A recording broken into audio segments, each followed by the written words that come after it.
Welcome students. आज के video lecture में हम जीनोटॉक्सिसिटी, म्यूटाजेनिसिटी और कार्सिनोजेनिसिटी में क्या डिफरेंस है और ये एक दूसरे से किस तरह से अलग हैं ये देखेंगे।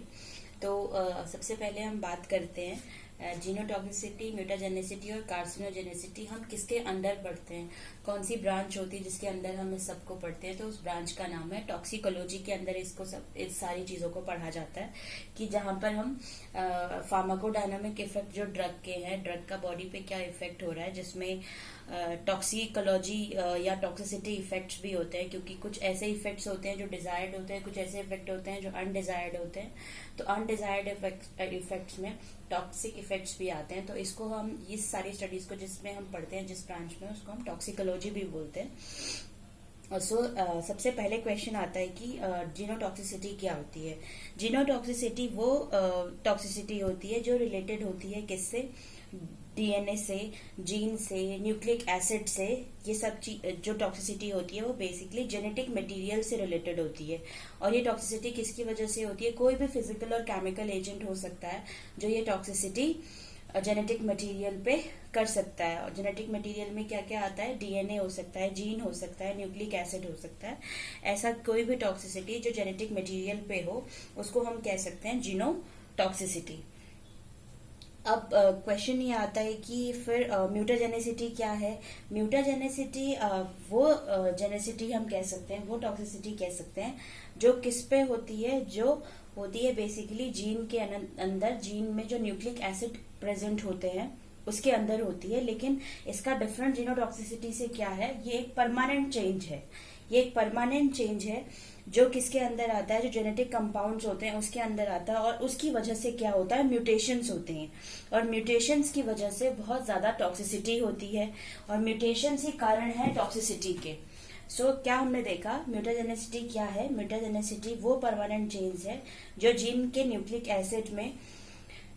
एसिड में हो सकता है। और जो भी जेनेटिक कंपाउंड्स हैं उसमें होने की वजह से वो क्या कॉज करता है, म्यूटेशन कॉज करता है। और म्यूटेशंस की वजह से ही क्या होती है, बहुत सारी टॉक्सिसिटी होती है। तो इसी को हम कहते हैं म्यूटाजेनिसिटी। म्यूटाजेनिसिटी को अगर सिंपल लैंग्वेज में समझा जाए तो वो परमानेंट चेंज है जो किसी भी जीन के स्ट्रक्चर में हो सकता है, उसकी क्वांटिटी में हो सकता है, एक सिंगल ऑर्गेनिज्म में उसके सिंगल स्ट्रक्चर में हो सकता है, एक सिंगल जीन में हो सकता है, क्लस्टर ऑफ जीन को जो क्रोमोसोम कहते हैं उसमें हो सकता है। तो जो भी जेनेटिक चेंजेस होते हैं जो रिस्पॉन्सिबल होते हैं किसके लिए, म्यूटेशंस के लिए रिस्पॉन्सिबल होते हैं, उस जेनेसिटी को हम कहते हैं म्यूटाजेनिसिटी। और जो ये करता है उसको कहते हैं म्यूटाजेंस। जो म्यूटेशंस कॉज करते हैं उसको कहते हैं म्यूटाजेंस। और जो कॉज होता है उसको क्या कहते हैं, म्यूटेशंस। और जो इस पूरा प्रोसेस है इसको कहा जाता है म्यूटाजेनिसिटी।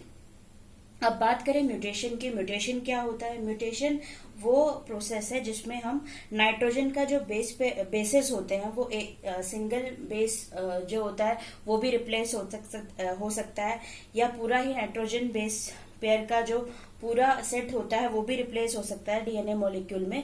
इसी तरह से जो रिप्लेसमेंट्स होते हैं, जो अल्ट्रेशन होते हैं, जो इंसर्शंस होते हैं, जो डिलीशंस होते हैं, उसकी वजह से जो भी म्यूटेशंस होते हैं उसकी वजह से ये पूरा म्यूटाजेनिसिटी का जो प्रोसेस है वो होता है। अब बात करें कार्सिनोजेनिसिटी की। फिर then what is carcinogenicity. Carcinogenicity नाम से पता चलता है this is related to cancer. Carcinogens जो होते हैं वो रिस्पॉन्सिबल होते हैं कैंसर कॉज करने के लिए।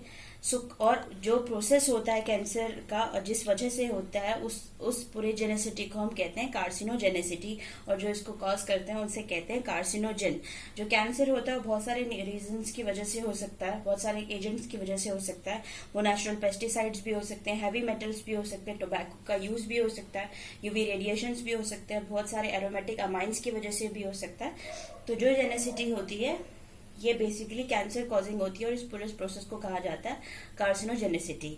अब आप साइड में देख रहे हैं, वहां पर लिखा है mutations are genotoxic but all genotoxic substances are not mutagenic. कहने का मतलब ये है कि जितने भी म्यूटाजेंस होते हैं, म्यूटाजेंस वो जो म्यूटेशन कॉज करते हैं वो सारे क्या होते हैं, जीनोटॉक्सिक होते हैं। सारे म्यूटाजेंस जो म्यूटेशंस कॉज करते हैं वो क्या होते हैं, जीनोटॉक्सिक होते हैं। लेकिन जो हर वो सब्सटेंस जो जीनोटॉक्सिसिटी क्रिएट करता है, जो जीनोटॉक्सिसिटी के लिए रिस्पॉन्सिबल होता है, या जीनोटॉक्सिक सब्सटेंसेस सारे म्यूटाजेनिक नहीं होते। अगर आप जीनोटॉक्सिसिटी में यहाँ पर देखिए, जितने भी जीनोटॉक्सिक सब्सटेंस होते हैं वो हर सब्सटेंस म्यूटाजेनिक नहीं होते, लेकिन जितने भी म्यूटाजेंस होते हैं वो सारे क्या होते हैं, जीनोटॉक्सिक होते हैं। हमें यहाँ पे ब्रीफ आइडिया मिला कि जीनोटॉक्सिसिटी में अगर एग्जांपल की बात करें, कौन जीनोटॉक्सिसिटी कॉज करता है, उसमें है पैराजोलिडीन एल्कलॉइड्स जो भी होते हैं वो जीनोटॉक्सिसिटी कॉज करते हैं। क्रोमियम मेटल के जितने भी कंपाउंड्स हैं वो सारे जीनोटॉक्सिसिटी के लिए रिस्पॉन्सिबल होते हैं। तो हमने जो देखा इसमें कि इसमें बेसिकली हमने एक्सप्लेन किया कि कौन से ड्रग एजेंट्स हैं जो रिस्पॉन्सिबल होते हैं जेनेटिक इन्फॉर्मेशन को मिसकोड करने के लिए, ऑल्ट्रेशन करने के लिए, जिसकी वजह से जेनेटिक मटेरियल में चेंज आता है, नाइट्रोजन बेस पेयर में चेंज आता है, उनकी रिप्लेसमेंट होता है, उस वजह से म्यूटेशन होता है। और म्यूटेशंस की वजह से ही जो डिफरेंट टाइप की टॉक्सिसिटी होती है जो उसके लिए रिस्पॉन्सिबल है, हम उस टाइप की टॉक्सिसिटी को कह रहे थे म्यूटाजेनेसिटी। आई होप आपको ये कुछ वर्ड्स जो है वो क्लियर हो गए होंगे। जीनोटॉक्सिसिटी, म्यूटाजेनेसिटी और कार्सिनोजेनेसिटी में डिफरेंस क्या है। जीनोटॉक्सिसिटी और म्यूटाजेनेसिटी ऑलमोस्ट सेम ही है। डिफरेंस ये है कि इसमें क्या है, परमानेंट चेंज हो जाता है हमारे किसके जेनेटिक मटेरियल में, इसमें परमानेंट चेंज हो जाता है। लेकिन जो जीनोटॉक्सिसिटी है उसमें क्या होता है, वो रिलेटेड है जेनेटिक मटेरियल से और उसमें कोई भी परमानेंट चेंज नहीं होता। और जो जनरली जो डिफरेंस है वो ये है कि सारे म्यूटाजेंस जो होते हैं जीनोटॉक्सिक होते हैं, लेकिन जो जीनोटॉक्सिक सब्सटेंसेस होते हैं वो सारे म्यूटाजेनिक नहीं होते। Thank you.